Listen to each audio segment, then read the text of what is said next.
दोस्तों नमस्कार। हाथ में जोकर है, सारे पत्ते फेंके जा चुके हैं और उससे पहले हर बार सारे पत्ते फेंटे गए। अलग अलग मौकों पर अलग अलग पत्ते फेंके गए, लेकिन इस वक्त हाथ में जोकर है। राजनीतिक तौर पर दरअसल यह जोकर का कथन क्या समूची राजनीति को बदल सकता है? मौजूदा वक्त में हालात कुछ ऐसे ही हो चले हैं और अगर इसे महसूस करना हो तो रायसीना हिल्स पर जरूर जाइए। एक तरफ प्रधानमंत्री का कार्यालय, दूसरी तरफ गृह मंत्रालय, और मौका मिले तो लोटियंस की दिल्ली में कृष्ण मेनन मार्ग, जहां पर गृह मंत्री का घर है, और दूसरी तरफ लोक कल्याण मार्ग जो प्रधानमंत्री का घर है। राजनीतिक तौर पर तापमान कितने उफान पर है, इसका अंदाजा सिर्फ आपको इस बात से लग जाएगा कैसे कैसे लोगों की आवाजाही इन घरों में हो रही है, इन दफ्तरों में हो रही है, इन मीटिंगों के भीतर क्या कुछ हो रहा है। क्योंकि सिर्फ 100 दिन बचे हैं और 100 दिनों के बाद देश के 3 प्रमुख राज्यों में चुनाव होने हैं। ये वही राज्य हैं जिन्हें 5 बरस पहले बीजेपी ने गंवा दिया था, और ये वही राज्य हैं अगर ये तीनों राज्य इस बार गंवा दिए तो फिर 2024 हाथ से 2024 तक निकलने का इंतजार नहीं करेगा, बल्कि 2023 में ही रिजल्ट आउट हो जाएगा।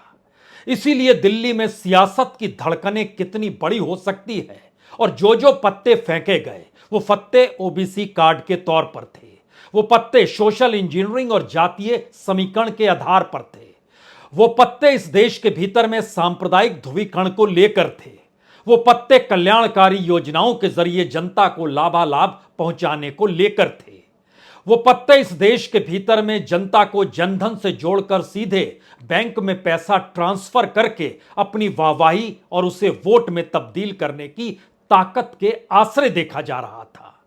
लेकिन 5 बरस पहले वो कौन से हालात थे जिसमें छत्तीसगढ़, मध्य प्रदेश और राजस्थान तीनों बीजेपी हार गई, जबकि उस वक्त 2014 में नरेंद्र मोदी को जबरदस्त जीत मिली थी, और फिर 2018 के बाद 2019 में कहीं ज्यादा सीटें मिल गईं और फिर से जीत मिल गई। लेकिन 2024 की दिशा में बढ़ते कदम से पहले यह 3 राज्य शायद बीजेपी के लिए इस ऐसे टेस्ट के समान है जिसमें अगर नेगेटिव रिजल्ट आया तो फिर वह धराशायी हो जाएगी। और दूसरी तरफ कांग्रेस खड़ी है।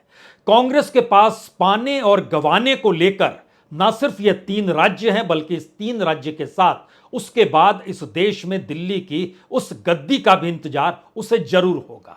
लेकिन इन 3 राज्यों को गंवाना नहीं है या पा लेना है। बीजेपी के भीतर पर्दे के पीछे जो खेल हो रहा है और कांग्रेस के अंदर और कांग्रेस की जमा चौकड़ी जिन बातों पर चिंतन कर रही है वो शायद हर दृष्टि से चौंकाने वाली है। चौंकाना शब्द हमने इसलिए इस्तेमाल किया क्योंकि पहली बार जो दलित वोट बैंक है, जो आदिवासी वोट बैंक है और जो मुस्लिम वोट बैंक है, अगर तीनों राज्यों में इनकी परिस्थितियों को पलटिएगा तो 40 से 45% वोट इन्हीं के इर्द गिर्द है, और बाकी 50 के औसत से कमोवेश ओबीसी का वोट बैंक है, और बाकी अलग अलग जगहों पर अलग अलग अपर कास्ट की मौजूदगी है जो राजनीतिक तौर पर फैसला दे पाने की स्थिति में ला नहीं पाती है वोटरों को। लेकिन बावजूद इसके कर्नाटक के बाद की परिस्थितियों में कांग्रेस के भीतर जो उछाल आया है उसने 3 संकेत साफ तौर पर दे दिए हैं। पहला संकेत यह है कि इन 3 राज्यों में दरअसल कोई भी दूसरा विपक्षी दल नहीं है, यानी सीधे बीजेपी से टकराना है तो यह कहीं ना कहीं इन 3 राज्यों के चुनाव 2024 के एजेंडा के इर्द गिर्द घूमेंगे और कांग्रेस ऐसी तैयारी कर ले। दूसरा सवाल है, पहली बार पर्दे के पीछे बीजेपी बचना चाह रही है कि मोदी का चेहरा लाइमलाइट में उस तरीके से ना आए जैसे कर्नाटक में आ गया या उससे पहले हर राज्य में आ गया, यानी मोदी मॉडल को पीछे कर लिया जाए और स्थानीय स्तर पर चुनाव लड़ने की कोशिश की जाए। स्थानीय स्तर पर ही एंटी इनकम्बेंसी काम नहीं करे, इसके लिए आप बदलाव लेकर आइए, लेकिन दिल्ली के चेहरे को सामने लाने की गलती मत कीजिए। लेकिन पर्दे के पीछे मसला इतना भर नहीं है। 3 स्तर पर पहल शुरू हो चली है। एक पहल तो इस बात को लेकर है क्या जिलेवार तरीके से अब प्रभारियों की नियुक्ति चुनाव के मद्देनजर हो।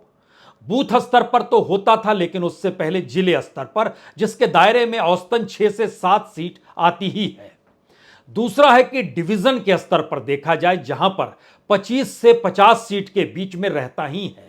और तीसरी परिस्थिति है कि राज्य को लेकर जो परसेप्शन बनाया गया था इससे पहले कि वो डबल इंजन के आसरे हो या फिर मोदी जी की ताकत पीछे लगी हुई हो, इन बातों को रखा जाए या ना रखा जाए।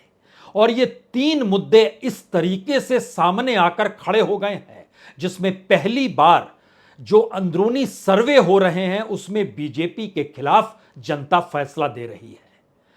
जो रेवड़ियों बांटने का जिक्र था, जिसमें कहा जाता था कि कल्याणकारी योजना बीजेपी कहती थी और कांग्रेस जब या दूसरी राजनीतिक दल जब कुछ करते थे तो उसे रेवड़ी शब्द देते थे, लेकिन उस फेरिस्त को भी अगर पकड़ना शुरू कीजिएगा तो अब यह बात बीजेपी को भी समझ में आ गई। जैसे मध्य प्रदेश में कल से ही लाडली बहना योजना के तहत 1,000 रुपए हर परिवार की एक महिला के घर में पहुंच जाएंगे। घर से मतलब उसके बैंक अकाउंट में पहुंच जाएंगे। यानी इतनी बड़ी आबादी, जो आधी आबादी के साथ जिसका गठजोड़ होता है, उसको सीधे सीधे चुनाव से 100 दिन पहले 1,000 रुपए मिलना शुरू हो जाएगा। तो ज्यादा से ज्यादा यह 3 से 4 महीने मिलेगा, उसके बाद जनता को तय करना है। लेकिन क्या यह 1,000 रुपए असर डाल पाएगा? इतना ही नहीं, जो किसान के लिए अलग अलग कर्ज माफी का जिक्र हो रहा है और कहा जा रहा है कि उसके 2 दिनों के बाद यानी 13 तारीख को जो तकरीबन 2,100 करोड़ का कर्ज है छोटे किसानों पर, उसको भी माफ शिवराज सिंह चौहान अपने तौर पर कर देंगे। और दूसरी तरफ कमलनाथ अपने तौर पर जानकारी दे रहे हैं कि हम जब आएंगे तो मुफ्त बिजली कैसे मिलेगी, नारी सम्मान का मतलब क्या होगा, युवाओं को क्या मिलेगा, युवाओं को यह भी देने को तैयार हैं, वह भी देने को तैयार है। यानी एक फेरिस्त को अगर इन 3 राज्यों के भीतर टटोल कर देखिएगा तो ना सिर्फ मध्य प्रदेश, बल्कि अगर आप राजस्थान के भीतर भी चले जाएंगे तो वहां पर गहलोत ने अपनी पहचान ही समूचे जयपुर में नहीं बल्कि पूरे राजस्थान में घूम लीजिए, हर जगह पर आपको एक टेलीफोन का नंबर दिखाई देगा और एक चेहरा दिखाई देगा जो राज्य के मुख्यमंत्री अशोक गहलोत हैं। उन्हीं के इर्द गिर्द पूरा चुनाव किसी तरीके से आकर खड़ा हो जाए, इसको लेकर अलग अलग कल्याणकारी योजना का मतलब सस्ती गैस, फ्री बिजली, फ्री राशन, फ्री भोजन, फ्री दूध, बाल गोपाल योजना तक शुरू की गई है। और यह सारी चीजें बतलाती है कि कितनी बड़ी तादाद में वोटरों को घेरना और उनकी संवेदनाओं को साथ लेकर आना है। 100 यूनिट बिजली भी मुफ्त है और 200 यूनिट तक जो अस्थायी शुल्क लगता था वह भी सरकार दे देगी, जो फ्यूल सरचार्ज लगता था वह भी सरकार दे देगी, जो अन्य शुल्क लगते थे वह भी सरकार दे देगी। और तीसरी तरफ अगर आप छत्तीसगढ़ में चले जाएंगे तो वहां पर बघेल के सामने बीजेपी का कोई नेता नहीं है, बघेल के सामने अगर कोई है तो ईडी खड़ी है। ईडी जो लगातार शराब घोटाले और खादान घोटाले के मद्देनजर घेराबंदी कर रही है, लेकिन क्या वो राजनीति में तब्दील होकर वोटों में तब्दील होगी? असंभव सी बात है। और यहीं से असल सवाल शुरू हो रहा है कि दरअसल यह बड़ा खेल भारत की राजनीति में बड़े भयानक तरीके से राजनीतिक बदलाव या राजनीतिक घटनाक्रम में एक नई ऊर्जा फूंकने वाला होने वाला है।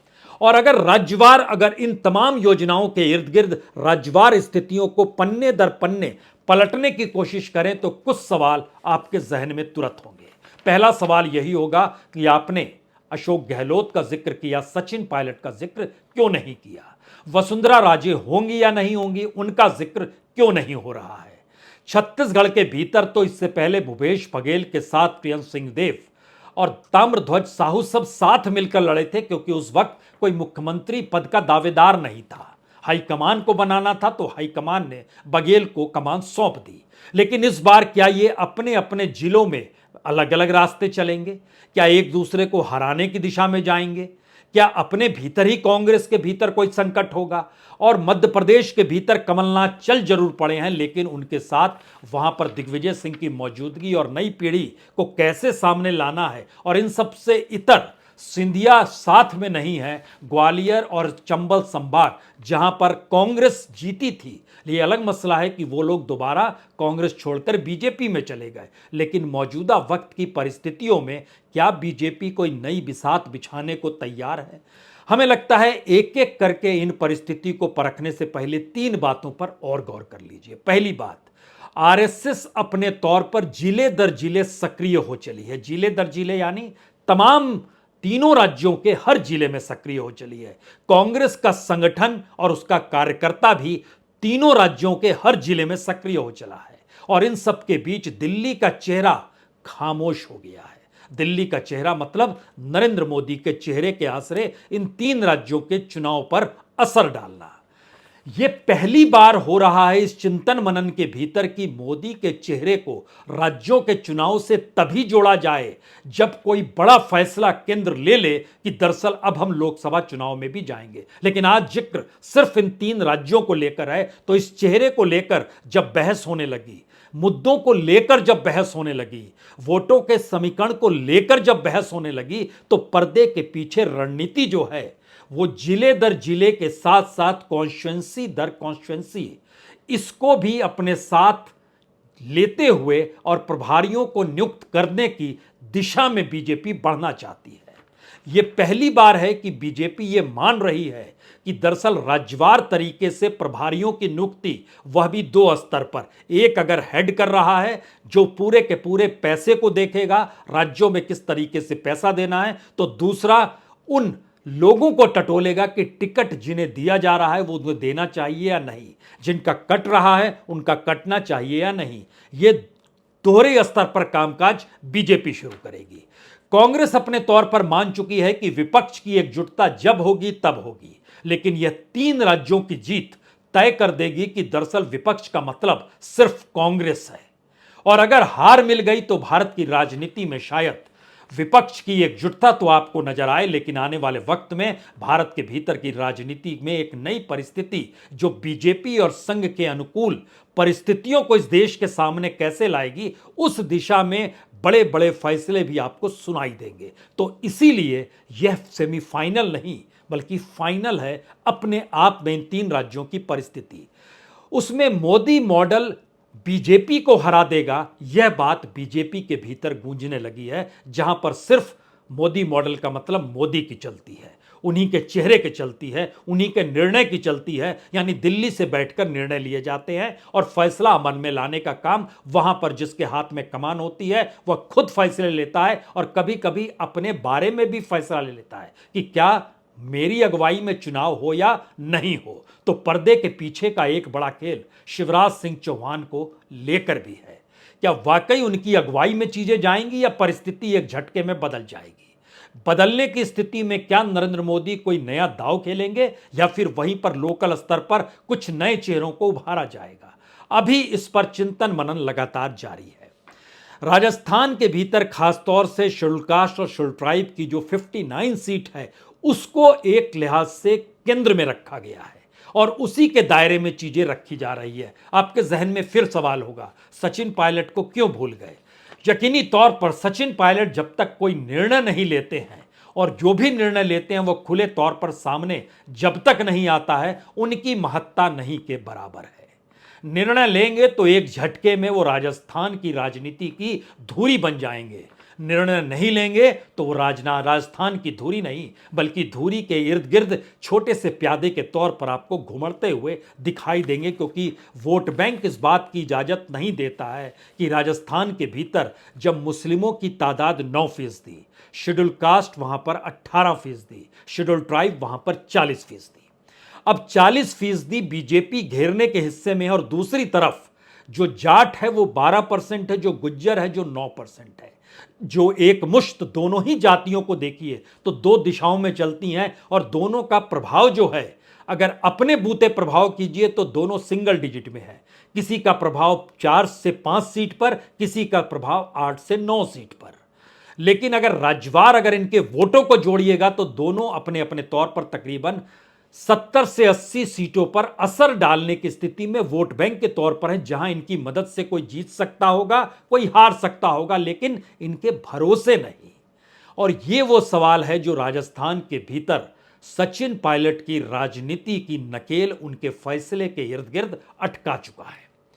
मध्य प्रदेश के भीतर मुस्लिम सिर्फ 6.5% है, लेकिन वहां पर आदिवासी 22% है, दलित 16% है। तीनों को मिलाइएगा तो यह 44.5% है। कांग्रेस का बड़ा दाव इन्हीं तीनों को लेकर है, शेड्यूल कास्ट, शेड्यूल ट्राइब और मुस्लिम। और ये वो जिस लिहाज से काम किया जा रहा है उसमें मैसेज एक ही जा रहा है कि यह जातियां और अपने तौर पर यह खुद तय करें कि क्या कांग्रेस के साथ उनके लिए अनुकूल है या बीजेपी के साथ जो कुछ हुआ उनके साथ वह अनुकूल था। यह तय वो खुद करें, और उस तय करने में खुद की परिस्थिति यह है कि उन सीटों पर या उनकी भागीदारी टिकटों के तौर पर तो होगी, लेकिन राजनीतिक तौर पर वह किस रूप में जुड़ जाए यह उनके मुद्दों के आश्रय और उनसे सरोकार बनाने के आश्रय पर्दे के पीछे एक बड़ा खेल इन जातियों को अपने साथ लेने को लेकर है। ओबीसी तो कई जातियों का एक गुलदस्ता है, कई जातियां इनके भीतर भी हैं, लेकिन फिर भी इसके बावजूद भी इनका राजनीतिक तौर पर विस्तार इतना नहीं हुआ कि इनके भीतर की जातियों के भीतर से कई जातियां निकलकर और उसके नेता निकलकर आ जाएं। उत्तर प्रदेश में जरूर मायावती का प्रभाव रहा जाट को लेकर, लेकिन अलग से देखिए तो दलित समुदाय के नेता के तौर पर और उनके भीतर समाये हुए अलग अलग जातियों को लेकर कोई नए नेता के तौर पर इन राज्यों में कोई निकलकर नहीं आया है। और छत्तीसगढ़ के भीतर तो 30-31% वहां पर शेड्यूल ट्राइब ही है, यानी आदिवासी हैं, लगभग 13% वहां पर दलित हैं और 2-2.5% वहां पर मुस्लिम हैं। यानी इनको भी मिलाइएगा तो यह भी लगभग 44-45% बन जाते हैं। अब यहां पर सवाल है कि जिस ओबीसी वोट बैंक के आश्रय बीजेपी चलना चाहती थी, अगर उनकी तादाद को समझें तो राजस्थान में वो 50 से 52% इनकार नहीं किया जा सकता है, लेकिन यह भी समझना होगा गहलोत खुद ओबीसी हैं। और अगर छत्तीसगढ़ में देखिए तो बघेल खुद ओबीसी हैं, वहां पर तकरीबन 38% ओबीसी है, वह भी बढ़ता हुआ नजर आ रहा है। मध्य प्रदेश के भीतर भी लगभग 50-51% तो ओबीसी है, लेकिन अलग अलग जातियों के मद्देनजर इस दौर में जो सेंध लगाई कांग्रेस ने, जो नजर आ रहा है, उसने चौंका दिया है बीजेपी को। इसीलिए पर्दे के पीछे का जो खेल है वह 3 स्तर पर खुले तौर पर बीजेपी के भीतर भी है और कांग्रेस के भीतर भी है। बीजेपी और कांग्रेस में बड़ा अंतर यह है कि बीजेपी को कुछ पत्ते वापस लेने हैं और कांग्रेस को कुछ नए पत्ते जोड़ने हैं, और नए जोड़ने की परिस्थिति में वह ओबीसी की जनसंख्या गणना का जिक्र भी कर रहा है और जिसकी जितनी हिस्सेदारी, भागीदारी, जनसंख्या, इसका जिक्र भी हो रहा है। अब यह सवाल है कि क्या वाकई जब 2018 में राहुल गांधी अध्यक्ष हुआ करते थे और इन तीनों राज्यों में कांग्रेस जीती थी, अलग मसला है कि मध्य प्रदेश के भीतर झटका लगा और जिस तरीके से सत्ता पलट दी गई, ज्योतिरादित्य सिंधिया इधर से उधर चले गए और पूरे ग्वालियर संभाग को देखिए, चंबल संभाग को देखिए, तो वहां के कांग्रेसी विधायक एक झटके में चले गए बीजेपी के पास। लेकिन दूसरा हिस्सा यह भी समझिए, अब 2 दिनों के बाद कांग्रेस राजनीतिक तौर पर सक्रिय हो रही है तो उसका चेहरा प्रियंका गांधी है, जो जबलपुर जाएंगी। जबलपुर डिवीजन और जबलपुर शहर, अगर शहर का जिक्र कीजिएगा तो 4 सीटें शहर में आती हैं, उसमें से 3 सीट कांग्रेस के पास है, जबलपुर नॉर्थ की, जबलपुर ईस्ट की, जबलपुर वेस्ट की। और जबलपुर शहर में जो कैंटोनमेंट का इलाका है वहां बीजेपी जरूर जीती, लेकिन जैसे ही आप डिस्ट्रिक्ट में आते हैं तो 4-4 सीट दोनों ने जीती है। लेकिन जैसे ही आप डिवीजन में आते हैं, डिवीजन का मतलब यह है जबलपुर डिवीजन की 38 सीटों में से 24 सीट कांग्रेस ने जीती है और 13 सीट बीजेपी ने जीती है। लेकिन एक हिस्सा और जरा समझिए, इस प्रक्रिया के भीतर में कांग्रेस को वोट मिले थे, जो इस दौर में वोट उसके पास जितने भी आए, उसने एक मैसेज दिया कि आपके पास 40% वोट हैं, और दूसरी तरफ बीजेपी के पास 41% वोट थे। हालांकि 109 सीट बीजेपी जीत पाई थी, 114 सीट कांग्रेस जीत पाई थी। कांग्रेस से बड़े सारे विधायक बिकते हुए इधर आकर खड़े हो गए, इनकी खरीदारी काफी जबरदस्त थी, तो एक झटके में कमलनाथ सरकार साल भर के भीतर रवानगी हो गई। लेकिन एक क्षण के लिए जरा यह सोचिए जब मोदी सत्ता में नहीं आए थे, कांग्रेस का वोट बैंक 2013 में जो सबसे खराब स्थिति उसके साथ थी, 230 में से सिर्फ 58 सीट, तब भी 36% वोट उसके पास थे। उस दौर में 45% वोट हुआ करते थे बीजेपी के पास, लेकिन मोदी आए तो 45% से बीजेपी घटकर 41% पे आ गई। ये बढ़कर 36 से 40-41 पर आ गए। तो अब जब क्राइसिस के दौर में मध्य प्रदेश, इसीलिए सारे सर्वे, वो आरएसएस का भी सर्वे क्यों ना हो, वो बता रहा है कि दरअसल बीजेपी की जमीन खिसक रही है। और इसीलिए जो खलबली मध्य प्रदेश को लेकर मची है कि एकमात्र कब्जे वाला राज्य जो इन 3 राज्यों के चुनाव में वह भी गंवा देंगे, तो बड़ी भद्द नहीं पिटेगी, बल्कि राजनीतिक जमीन एक झटके में खिसक जाएगी। इसीलिए पर्दे के पीछे एक बड़े फेरबदल की तैयारी राजनीतिक तौर पर मध्य प्रदेश को लेकर बनाई जा चुकी है। वो लागू जो होनी है वह प्रधानमंत्री के लौटने पर होनी है या उनके जाने के बीच में हो जानी है, इसका इंतजार थोड़ा सा करना होगा। और ये फेरबदल जबरदस्त है, वो टिकटों पर भी असर डालेगा, संगठन पर भी असर डालेगा और नेतृत्व पर भी असर डालेगा। दूसरी स्थिति राजस्थान के भीतर की है। राजस्थान भी राहुल गांधी की अगुवाई में 2018 में अध्यक्ष थे वो, और वहां पर कांग्रेस जीत गई। जो कांग्रेस 2013 में 33% वोट लेकर आई थी, उसमें 6.5% वोट का इजाफा तब हुआ जब 2014 में लोकसभा की सारी सीट जा चुकी थी बीजेपी के पास, मोदी प्रधानमंत्री बन गए थे, जिनकी धमक चल रही थी, लेकिन 6% वोट बीजेपी के कम हो गए, कांग्रेस के बढ़ गए, और इसीलिए 100 सीट कांग्रेस जीती, 73 ये जीत पाए। लेकिन अब यहां पर एक दूसरा सवाल यह है कि जो 6 सीट बीएसपी ने जीती थी, आज की तारीख में बीएसपी की जमीन बची नहीं है। ये 6 सीट या वो 4% वोट किधर जाएंगे?